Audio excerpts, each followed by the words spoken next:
He had always dreamed of finding a place that felt like his own little piece of freedom. When he finally came across a quiet piece of land on the edge of a small town, he felt like he had found exactly that. The area was peaceful, with open skies, tall trees, and a lake just a short walk away. The idea of living in a place where he could breathe and think clearly without constant noise and interruptions was intoxicating. He imagined waking up every morning to the sound of birds and the gentle rustle of leaves instead of traffic or neighbors arguing over trivial matters. It felt like a dream come true, a place where he could finally relax, focus on his work, and maybe even start some personal projects that had been on hold for years. The house itself wasn't huge, but it had a charm that made him smile every time he walked through the front door. The yard was large enough for a garden, and the land stretched out in a way that promised privacy and peace. When he first signed the papers and got the keys, he felt a rush of excitement and satisfaction. This was supposed to be a fresh start, a new chapter in his life where he could build the kind of home he had always wanted. Friends and family who came to visit immediately noticed how serene the property felt, and they praised his taste in choosing a home that was both beautiful and calming. At first, everything went smoothly. He spent his weekends planting flowers and vegetables, fixing up old furniture, and making small improvements to the property.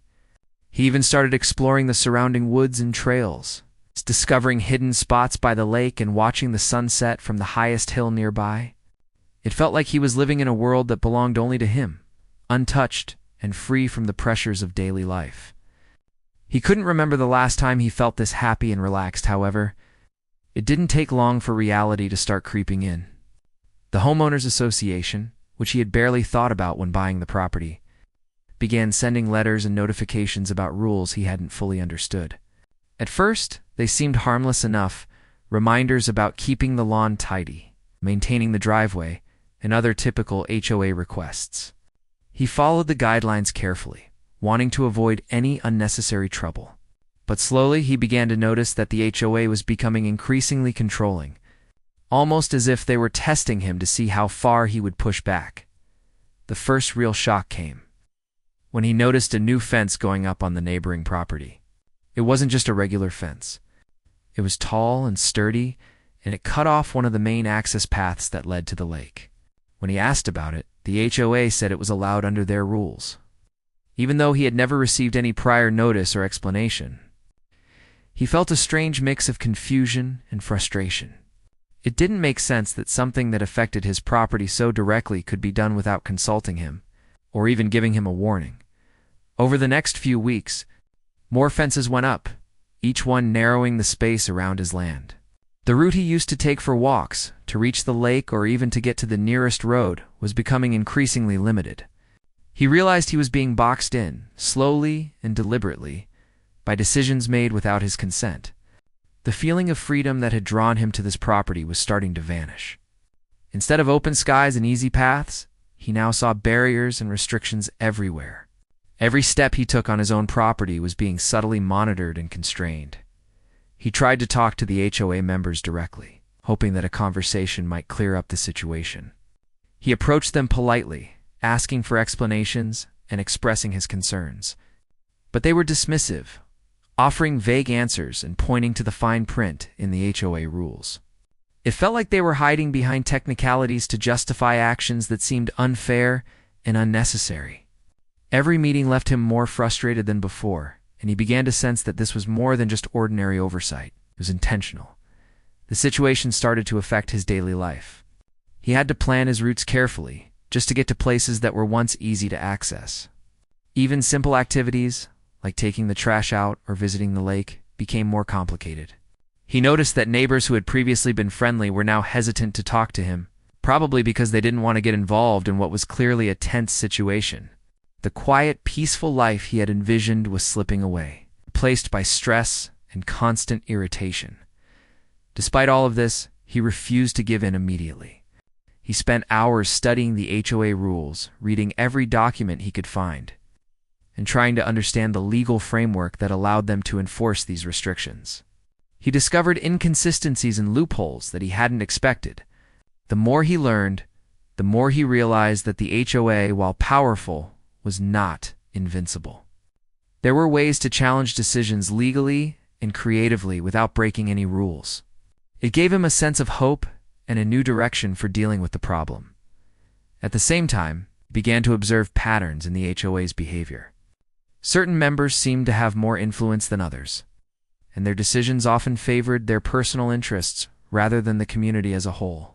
Complaints from other residents were ignored, while minor infractions on favored properties were overlooked. It became clear that the HOA was not just enforcing rules. It was manipulating power to control the neighborhood in subtle ways. Understanding this dynamic was crucial because it meant that any action he took had to be strategic rather than reactive. He also started documenting everything, meticulously. Every letter, every conversation, every fence, and every restricted path was recorded. He knew that if he wanted to protect himself and assert his rights, he needed evidence. This careful approach was time-consuming and required patience. But he reminded himself that patience was necessary if he wanted to achieve a meaningful resolution. Rushing into confrontations without preparation would only play into the HOA's hands, even as frustration built.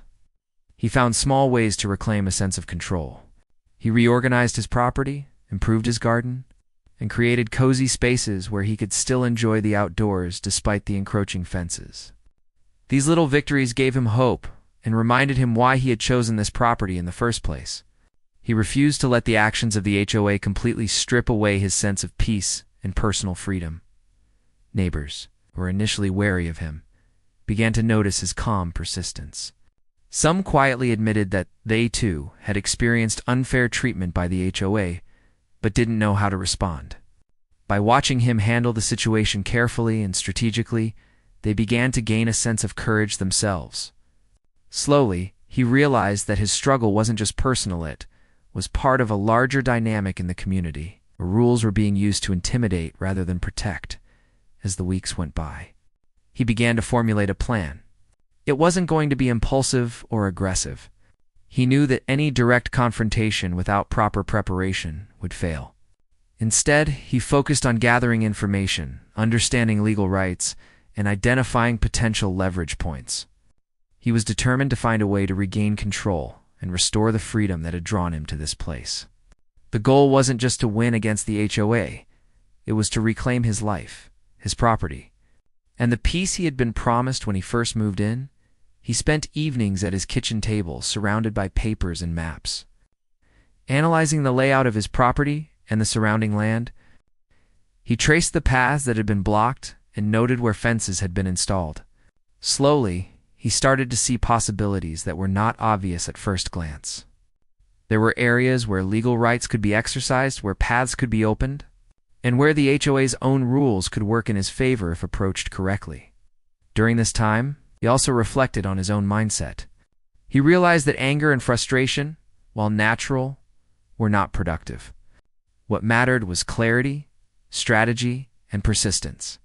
He focused on staying calm, thinking several steps ahead, and keeping detailed records of every interaction. This approach gave him confidence because he knew that knowledge and preparation were more powerful than brute force or emotional reactions. As the part of the story unfolds, it becomes clear that he is not just a passive victim of the HOA's overreach. He is someone who is observing, learning, and preparing. He understands the rules, the people, and the dynamics at play. He is quietly turning a frustrating situation into an opportunity for strategy and eventual leverage. The dream of a peaceful property may be challenged, but he is determined not to let it be destroyed. The first part of his journey ends with him standing on his land, looking at the fences that now surround him, but not feeling defeated. Instead, he feels a spark of determination and creativity. He knows that the path forward will require patience, intelligence, and careful action, but he is ready. The struggle has begun, and he is already thinking about how to flip the script without breaking the rules, using the very system that has tried to box him in.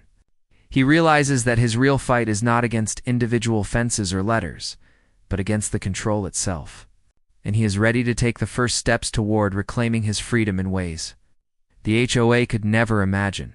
After weeks of observing, reading, and carefully documenting everything, He realized that the HOA's power was not absolute.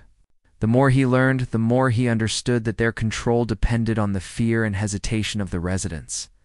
Most people didn't challenge them because it seemed easier to comply than to fight. But he refused to be one of those who gave in without a thought. Every letter, every fine, every restriction only fueled his determination to find a way to restore his freedom. He had started to see the HOA not as an unbreakable wall, but as a puzzle he could figure out.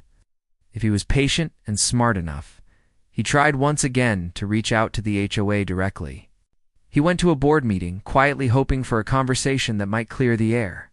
He arrived early, notes and documents in hand, ready to ask questions about the recent fences and restricted paths. But from the moment the meeting started, it was clear that the board members were more interested in asserting authority than in listening. Their responses were short, dismissive, and full of legal jargon. Every question he asked seemed to be met with a polite smile and a vague answer that avoided giving any real solution. It was frustrating, but he kept his composure. He refused to leave the meeting angry or defeated. Instead, he focused on observing their tactics, learning how they interacted, understanding which rules they were using as leverage. The meeting ended with several warnings and reminders about compliance. He left feeling the familiar tension, but also with a growing sense of clarity. The board thrived on confusion and intimidation, so his best approach was to remain clear, calm, and deliberate. He knew that he could not match them in sheer authority, but he could outsmart them by using knowledge and patience. He returned home determined to turn the tables, starting by reviewing every detail of the property rules and regulations. Every day, he noticed small changes around him. The fences continued to grow, and in some cases, new signs and posts appeared, further restricting access. It became clear that the HOA was trying to assert dominance by physically controlling the landscape. It was more than inconvenience. It was a way to send a message that he could not act independently.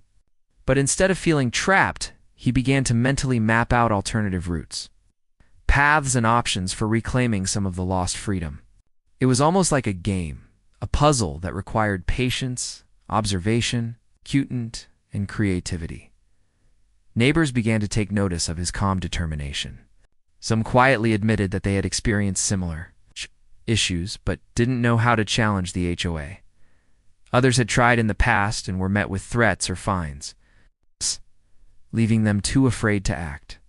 By watching him take careful steps without losing his composure, they started to see that it was possible to respond strategically without creating unnecessary conflict.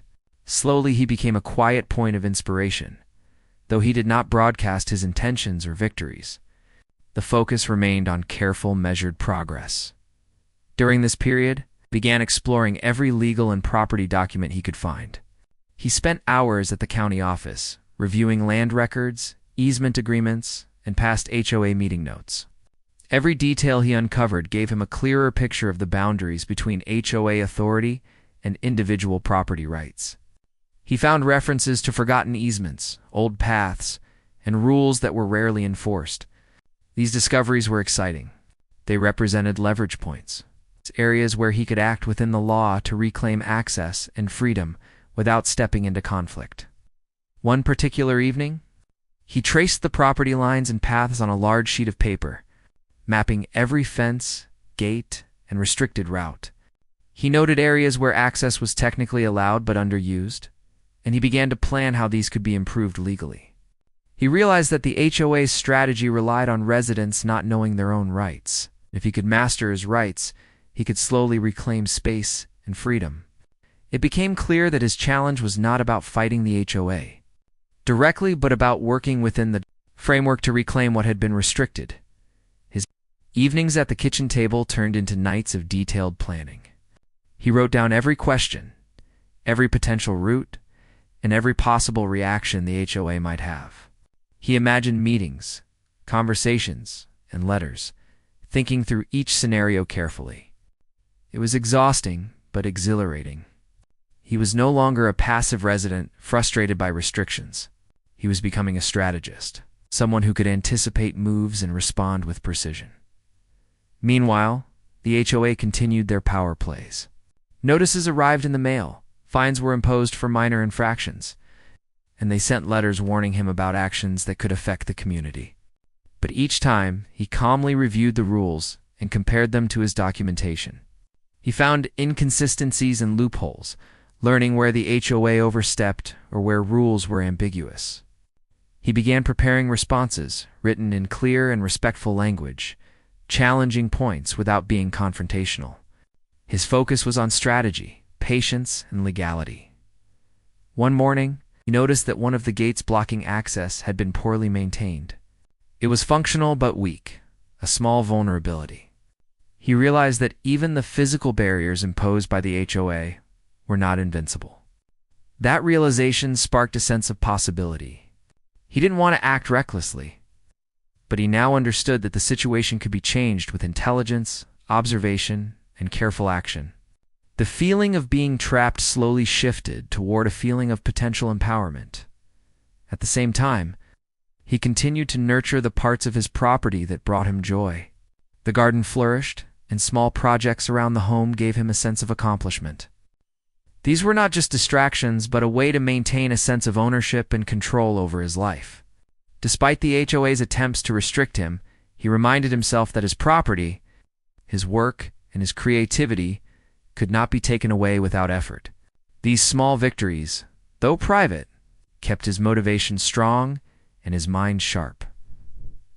He also began connecting quietly with other neighbors, listening to their stories without pressuring them.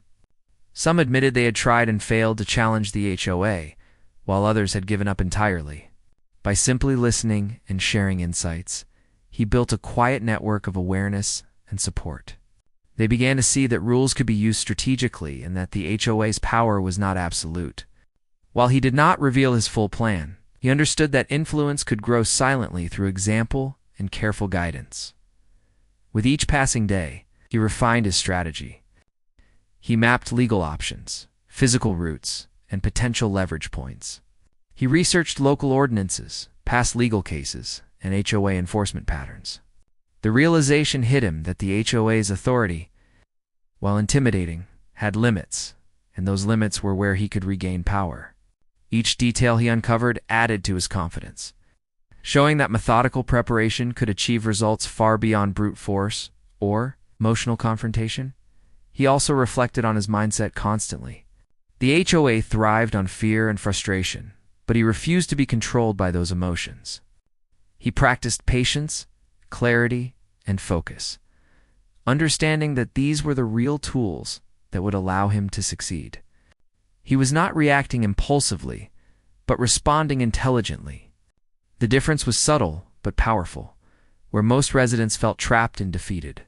He felt challenged and energized, ready to take calculated steps to reclaim freedom as the weeks turned into months. The pressure from the HOA did not relent, but neither did his resolve. He learned to read the board members' behaviors, noting who was more rigid, who was more open to negotiation, and who relied solely on intimidation. Each interaction, each notice, and each restriction became data that he could use to shape his approach. Slowly, he began to feel a sense of control over a situation that initially seemed hopeless.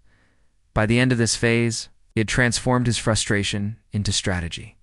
He was no longer reacting emotionally but acting with purpose, using knowledge, observation, and preparation to turn the tables in ways the HOA would not expect. The fences, the letters, and the restrictions had stopped being mere obstacles. They were pieces of a larger puzzle that he was slowly solving. He felt a quiet confidence that the next steps, carefully planned and executed, could change the dynamic entirely. The second part of his journey ends with him standing on his land once again, surveying the fences, the gates, and the restricted paths. But this time, he does not feel trapped. Instead, he feels aware, informed, and ready. He knows that understanding, the rules, the people, and the dynamics at play gives him power. He is preparing to take the next steps, not with anger, but with strategy and patience. The battle is far from over, but the momentum has shifted. He is no longer a passive resident. He's a thinker, a planner, and a quiet force capable of flipping the situation in his favor. Over time, his careful observation and research began to pay off. While studying property maps and legal documents, he noticed a reference to an old easement that ran through his land. It was not clearly marked on the ground, and the HOA had never mentioned it, but it was there in the records. This easement legally allowed passage through certain areas of his property, even if the HOA thought they could control it. The discovery sparked a sense of excitement and possibility. It was a tool he could use without breaking any rules, something that could shift the balance of power if applied thoughtfully. He began to study the easement carefully, understanding its exact boundaries, limitations, and legal implications. The more he read, the more confident he became that he could improve the path within legal limits. He realized that this could allow him to regain access that had been blocked and even provide new opportunities to influence the situation. It was not about retaliation, but about creating leverage and asserting his rights in a way that the HOA could not easily ignore. With this new information, he started planning in detail. He sketched out the path of the easement, noting how it could connect to the main road in the lake. He imagined improvements that would make it functional, safe, and convenient for passage. He considered the materials, the cost, and the labor required. They began organizing a plan that could be implemented quietly, efficiently, and legally. Every step was carefully thought out, and he documented everything meticulously to ensure there would be no disputes about legality. While working on the plan, he also paid attention to the HOA's usual behavior patterns. He had noticed that they reacted strongly to challenges, but often relied on intimidation and selective enforcement rather than consistent rules. He realized that the easement, being a legal right, would be a safe way to act without triggering retaliation. This knowledge gave him a sense of control that he had not felt before. The path was not just a physical route, it was a symbol of empowerment, a way to reclaim freedom through intelligence and legality. He started small, making minor adjustments to the path that were clearly within his rights. He cleared debris, leveled uneven ground, and made the route passable without altering the land dramatically. These actions were subtle, but meaningful. He was careful not to provoke the HOA directly, but to lay the groundwork for a larger plan. Each improvement he made was documented with photographs, notes, and timestamps. Creating a record that would protect him from any false claims, neighbors began to notice his activity. Some watched quietly, curious about what he was doing, while others approached him cautiously to ask questions. He shared only what was necessary, explaining that he was making improvements to legal pathways on his own property. He avoided criticizing the HOA directly, instead focusing on the practical benefits of the work. Gradually, he sensed a shift in perception. People who had previously felt powerless began to see that rules and rights could be understood and applied strategically. The physical improvements were only part of the plan. He also started thinking about how the path could be used as leverage. By creating a route that others could not ignore, he could influence the HOA indirectly. It was not a matter of confrontation, but of creating a situation where the HOA had to acknowledge his rights. He carefully imagined scenarios where the path would be essential for access and convenience, and how that could change the board's approach to him and his property. During this time, he encountered challenges that tested his patience. There were areas where the ground was uneven, sections overgrown with vegetation, and spots that required tools and effort he did not yet have. Each obstacle was a small test of persistence, and he approached them one by one methodically. He learned to problem-solve creatively, finding solutions that were simple, legal, and effective. These challenges reinforced his determination and made the eventual success even more satisfying in his mind. As he progressed, he also refined his knowledge of local regulations. He confirmed that using the easement to improve the path was fully legal, and he researched any potential limitations to ensure he could act without risk. This careful attention to detail became a habit. He double-checked measurements, consulted maps, and reviewed official documents repeatedly. Knowledge and preparation were now his main tools, and they provided confidence that the HOA could not easily undermine his efforts. He began to see the broader implications of his work. The path could serve multiple purposes: a way to regain freedom, a tool for influence, and a practical improvement for the community if needed. He He recognized that by acting legally and strategically, he could demonstrate power without aggression. It was a shift from being reactive to being proactive, from feeling trapped to feeling empowered. Each step forward was a lesson in patience, intelligence, and control. In parallel, he continued to nurture the parts of his property that brought him joy.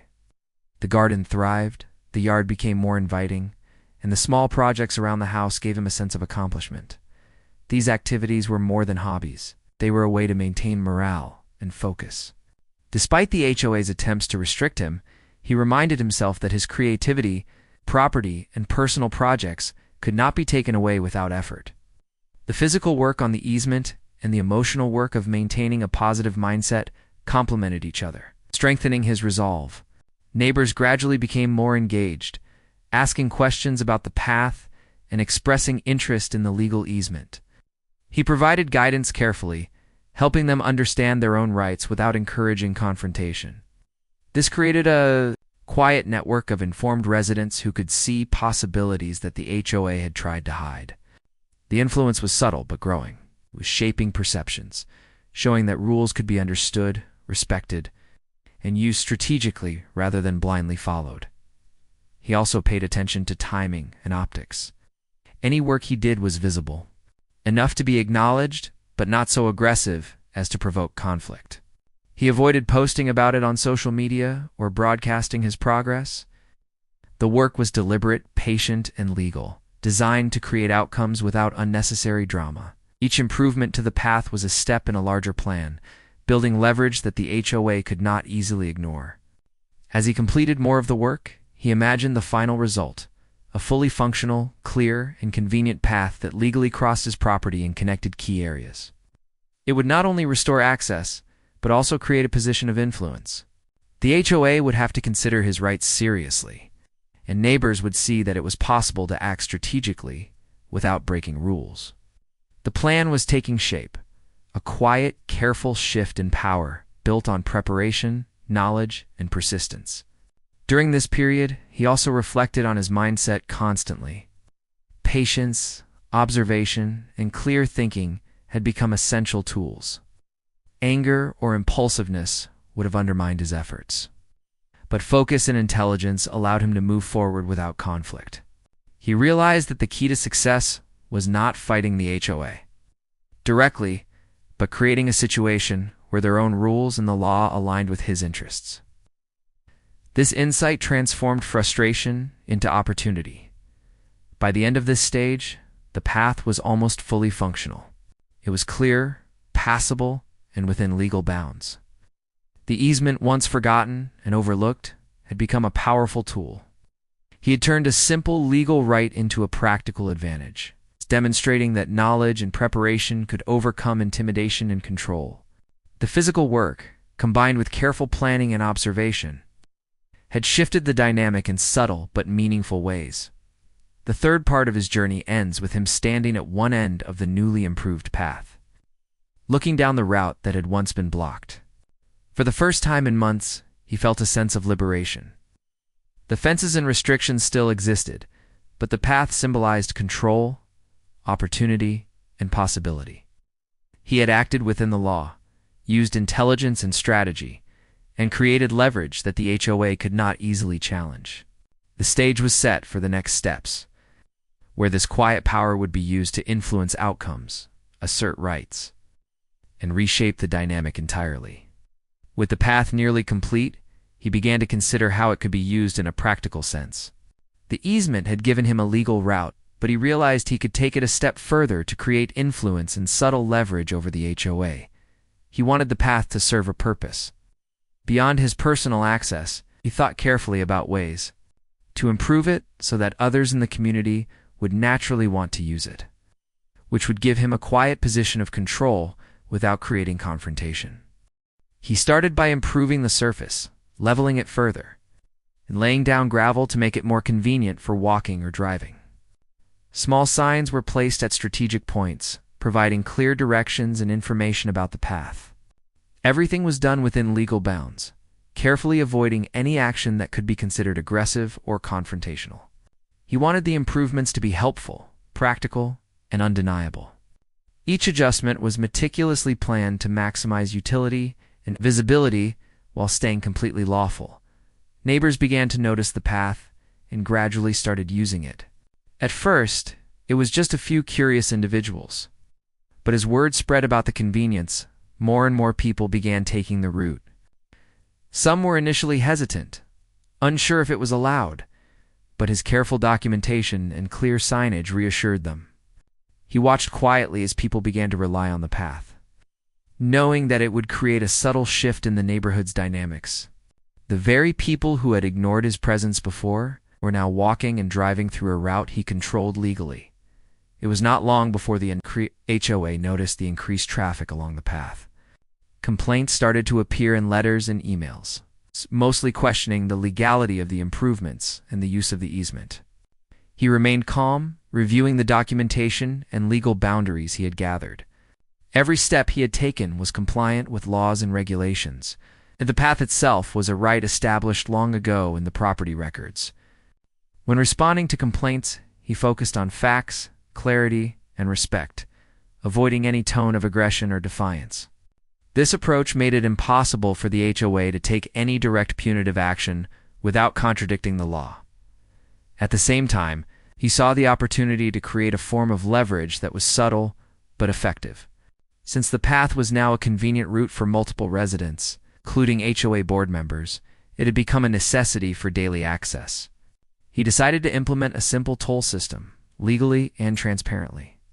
It was modest, just enough to reinforce the concept that he had rights over the path and that the HOA's prior attempts at restriction could not prevent its practical use. Notices were posted clearly explaining the toll and the purpose behind it. There was no hidden agenda, no aggressive enforcement, just a legal assertion of rights. The reaction was immediate. HOA members who had previously dismissed him as a minor nuisance were now faced with a practical reality. They needed the path, and the toll system highlighted his control over access. Complaints about the toll surfaced, but once again, he was prepared. Everything was within legal limits, and the path itself remained a right granted by the easement. The HOA found themselves unable to challenge the situation. Without admitting that their previous restrictions had been excessive and, in some cases, unfounded, the shift in power was subtle but undeniable. He had not broken rules, nor had he confronted the HOA directly. Instead, he had created a situation where the board had to acknowledge his rights and his control over a resource they had overlooked. The quiet power of the path, combined with careful planning and legal insight, had changed the dynamic of the neighborhood. For the first time, he felt that he had turned the tables in a meaningful way. As the toll system became functional, he also focused on maintaining the path and improving it further. He planted small trees and flowers along the sides, created benches for rest, and made the route aesthetically pleasing. The path became more than a legal tool. It was a visible demonstration of what careful planning, patience, and intelligence could achieve. Neighbors who once felt powerless now had a functional and enjoyable route. And the HOA had no option but to accept the new reality. He continued to engage in small interactions with neighbors, quietly advising them on the legality of the path and their own rights, without encouraging confrontation. The path had become a focal point for community awareness, showing that rules could be used strategically rather than as instruments of fear. Over time, more residents began to appreciate the benefits of understanding and exercising their rights. The community's attitude toward authority shifted subtly. He had created influence not through conflict but through demonstration, legality, and practicality. Meanwhile, the HOA was forced to reconsider its approach. Board members had to attend meetings, respond to questions, and acknowledge that the path was legally established and functionally necessary. Some were frustrated, but their options were limited. The situation had evolved in his favor not because of aggression or confrontation, but because of careful observation, strategic planning, and the clever application of legal rights. The power dynamic had flipped, and he remained calm and composed, aware that this was a long-term change, not a temporary victory. He reflected on the journey that had brought him to this point. From the early days of frustration and restriction to the discovery of the easement, every step had been about observation, learning, and careful action. The path was now a symbol of empowerment, a tool that restored freedom and created leverage without violating rules or creating conflict. He realized that patience, knowledge, and strategy were far more effective than anger or impulsive confrontation. The HOA had underestimated him, and that miscalculation had been his advantage all along. Even as the toll system operated and the path became widely used, he continued to make small improvements. He monitored the route, maintained the surfaces, and ensured that everything remained compliant with legal standards. Each action reinforced the legitimacy of the project and demonstrated responsibility. The path was not just a tool of leverage. It was a positive contribution to the community, showing that he could assert his rights while benefiting others. It was a balance of power and practicality that left no room for legitimate complaints. Neighbors began to speak more openly about the situation, acknowledging the benefits of the path and the cleverness of his approach. The toll system, once a point of contention, was now seen as fair and reasonable, and residents appreciated the transparency and legality of the setup. The quiet influence he had built through careful planning had shifted community attitudes, creating a new level of respect for his property, knowledge, and patience. He had shown that assertiveness and strategy could coexist with fairness and legality.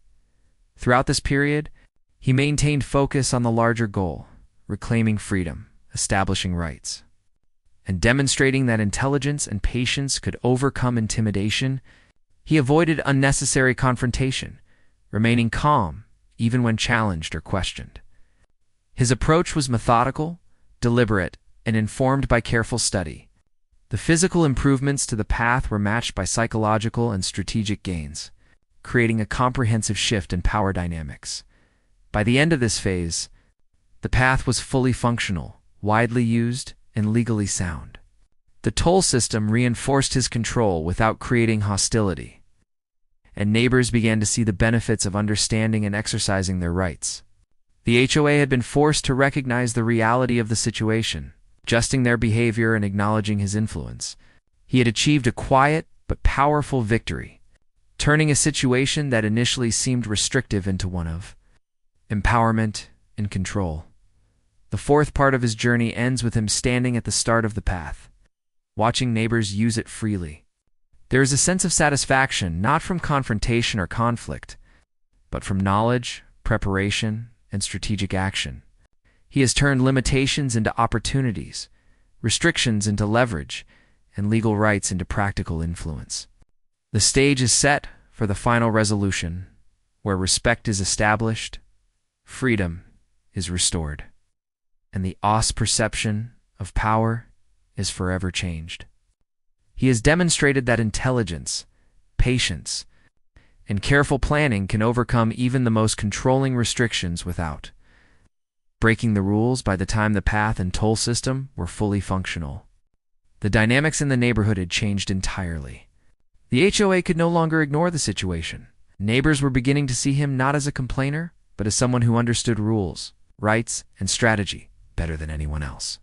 The initial fear and frustration that the HOA had tried to instill were gone, replaced with respect and acknowledgement. He had turned what seemed like a trap into a tool for empowerment, not just for himself but for the entire community. The first few days after the full opening of the path were quiet but telling.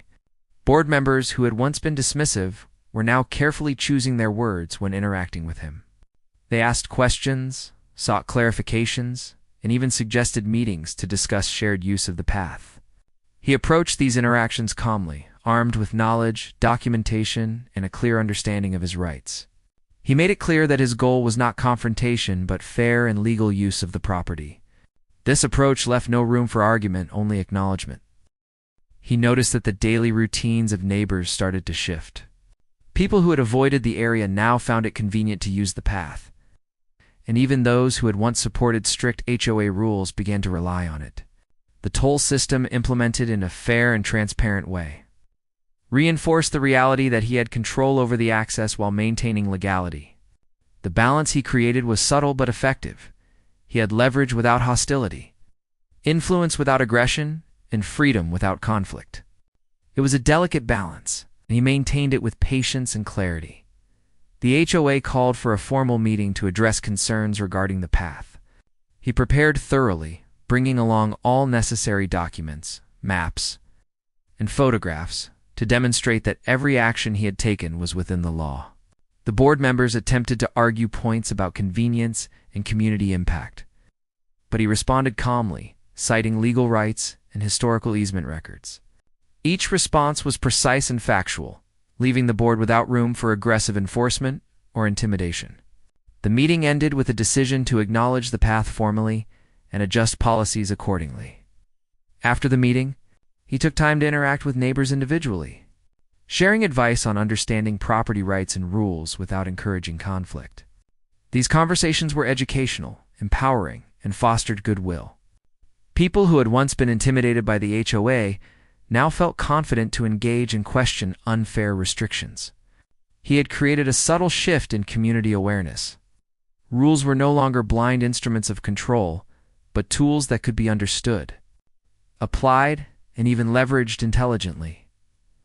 Over time, the toll system became a symbol of fairness rather than conflict. The revenue was modest and transparent, covering maintenance costs and small improvements. Neighbors accepted it easily once they saw the benefits of a well-maintained, safe, and convenient path.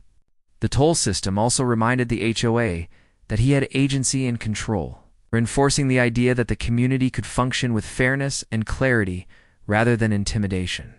It was a quiet but firm statement of empowerment. He also continued to improve the path aesthetically and functionally. Trees were planted along the sides, benches were added for resting, and signage was maintained for clarity. Every small improvement reinforced the legitimacy and usefulness of the path, further integrating it into the daily lives of residents. By demonstrating responsibility and consideration, he earned trust and respect from neighbors, who began to see him as a problem solver rather than a challenger. With the path firmly established and widely used, he reflected on how far he had come. From the early days of frustration, restriction, and isolation, he had turned obstacles into opportunities. The HOA's attempts to box him in had unintentionally provided a scenario where intelligence, patience, and strategic thinking could triumph. He realized that knowledge and preparation were far more effective than anger or impulsive confrontation. By understanding the rules, leveraging legal rights, and acting calmly, he had achieved freedom, influence, and respect. Neighbors continued to benefit from the path and began to approach him for advice on other property-related issues. He shared insights, always emphasizing legality, strategy, and thoughtful action. This created a quiet network of informed residents who understood their rights and could navigate the HOA's rules intelligently. It was a subtle but meaningful shift in the power dynamic within the community. Control and influence were no longer centralized, but balanced by knowledge, fairness, and strategic thinking.